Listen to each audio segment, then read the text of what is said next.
We are here at the home of Agape Worship Center. Now, if we scan the congregation, there is no congregation.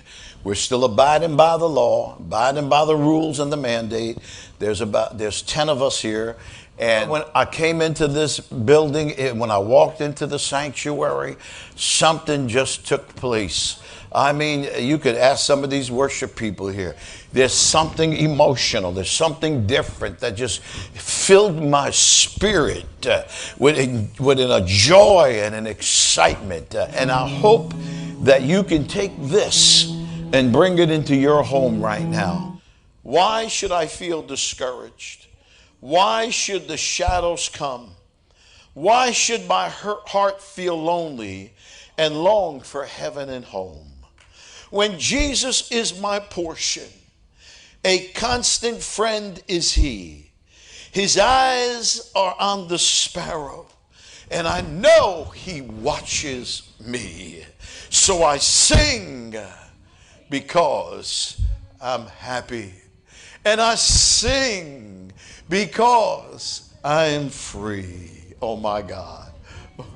His eye, the sparrow, and I know he watches me.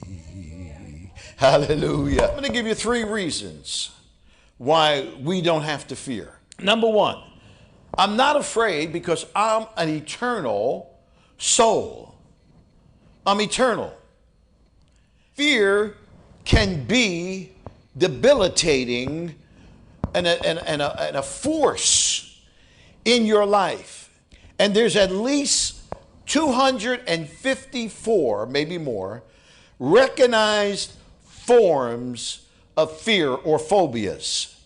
According to Psychology Today, the 5 most common fears among Americans are, I'm going to give you the 5. Arachnophobia, all right, that's fear of spiders. Glossophobia, that's the fear of public speaking. Aerophobia, the fear of flying. Claustrophobia, the fear of confined spaces. And Acrophobia, the fear of heights. Now watch this, because I'm going to set you free right now, okay? The root of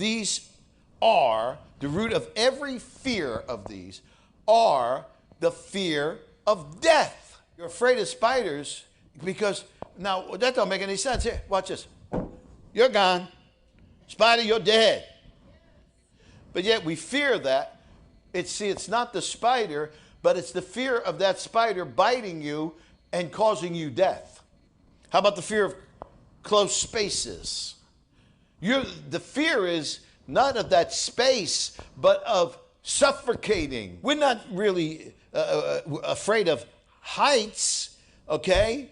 We're just afraid of falling and dying. You're not fear of flying, you're fear of the plane crashing.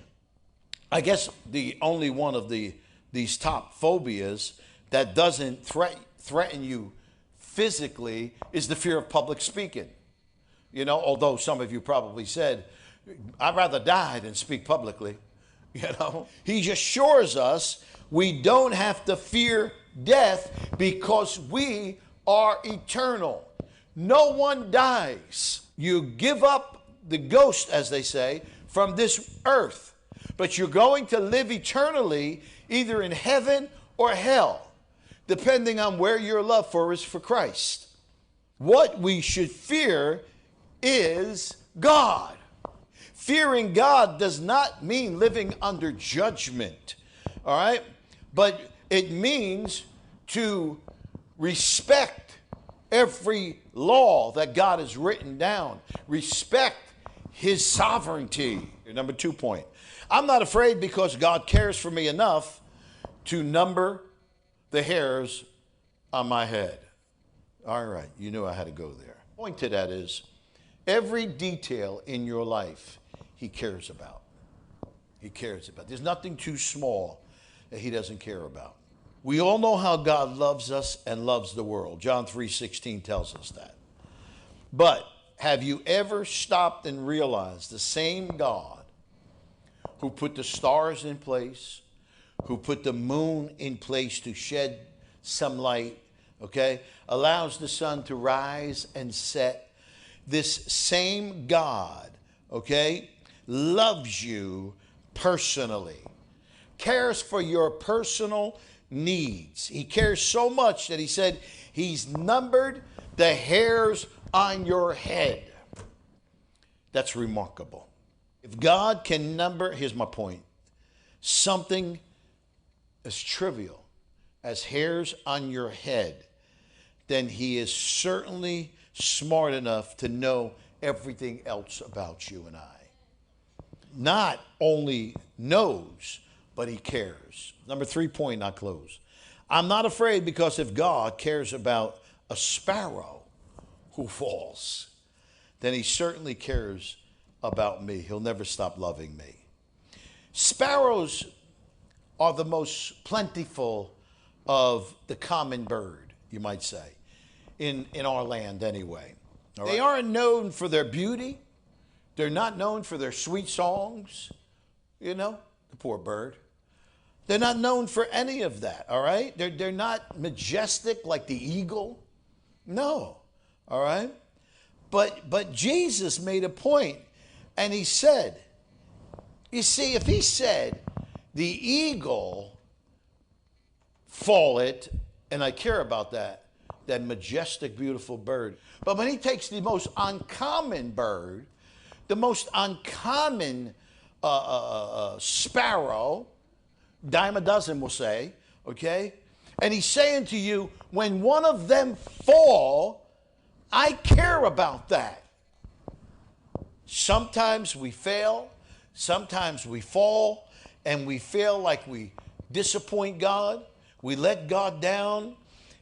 He no longer cares for us, but God knows when you fall, and he still loves you. He's there to pick you up. From my heart to yours, remember, you're blessed, highly favored, and greatly loved. Go in peace.